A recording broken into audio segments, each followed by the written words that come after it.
Hello, you're with Calling All Stations. It's Christmas Day and we're on the Fallowfield Loop Line. Welcome to the Levenshulme portion of the Fallowfield Loop, an 8-mile long stretch of former railway line that is now thought to be the longest urban cycleway in the UK. This patch of tranquil South Manchester didn't always used to look like this. A railway line opened in 1892 by the Manchester, Sheffield and Lincolnshire Company and provided an intercity route from Sheffield Victoria into the grand terminus at Manchester Central. With Central Station itself facing southwest, the line performs a sizable detour around the city centre, first branching off from the Hope Valley line in the east before turning back north to join the Midland Railway into the city. As this diversion forced the line through Manchester's suburbs, a local stopping service was also provided between Gorton and Fairfield, with intermediate stations located at Chawton, Wilbraham Road, Fallowfield, Levenshulme and Hyde Road. In this video we're exploring the route between Fallowfield and just east of Levenshulme South.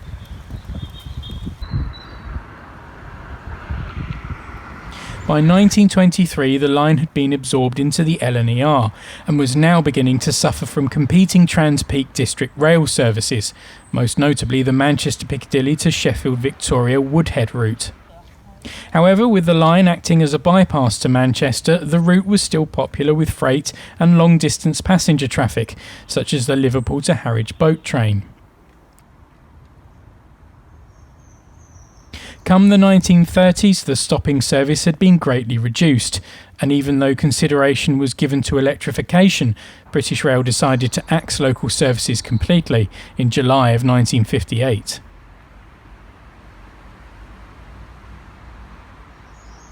So behind us just there, the West Coast Main Line crosses the loop line, and in front of us here, this is the remains of Levenshulme South Station, which you can see just about there, and the platforms would have been behind me just there.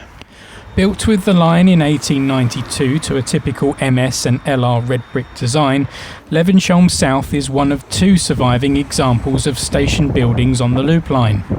Other examples at Hyde Road and Chawton were demolished to make way for housing developments and Metrolink expansions. The station didn't gain its south suffix until 1952 to avoid confusion with another Levenshulme station on the West Coast Main Line. This would prove to be fairly short-lived, as along with the other stations on the line, Levenshulme South closed to passengers in 1958.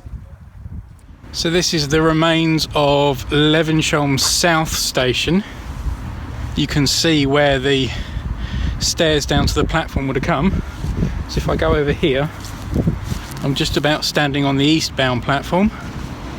I'm standing on the westbound side.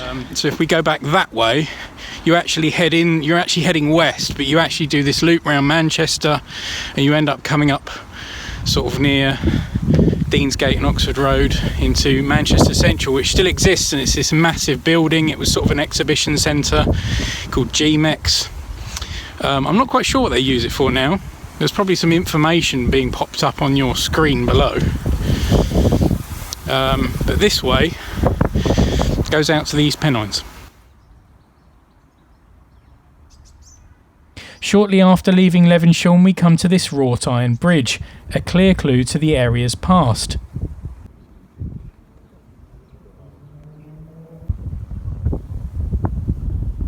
In the distance, as the line turns north towards Fairfield, would have once stood Reddish Depot, a facility built in the 1950s to service the Class 76 and 77 locomotives used on the Woodhead route.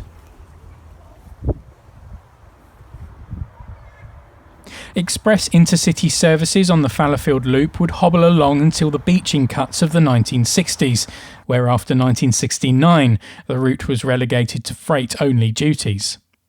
Reddish Depot closed in 1984, and finally, nearly 100 years after its inception, the Fallowfield Loop Line closed to all traffic in 1988. The line's closure was not without one final hurrah.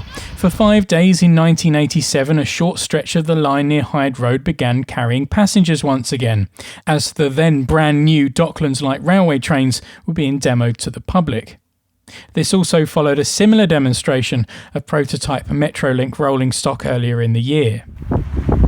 So you can actually see what I'm standing on now is an infield bit of land.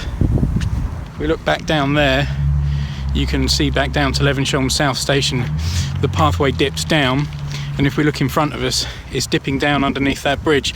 This area here that I'm standing on has been infilled to make a pathway between the two residential housing estates, as this route has now been turned into a cycle path and a footpath. After lying derelict for over 10 years, in 2001 the line was converted to the cycle route that we see today.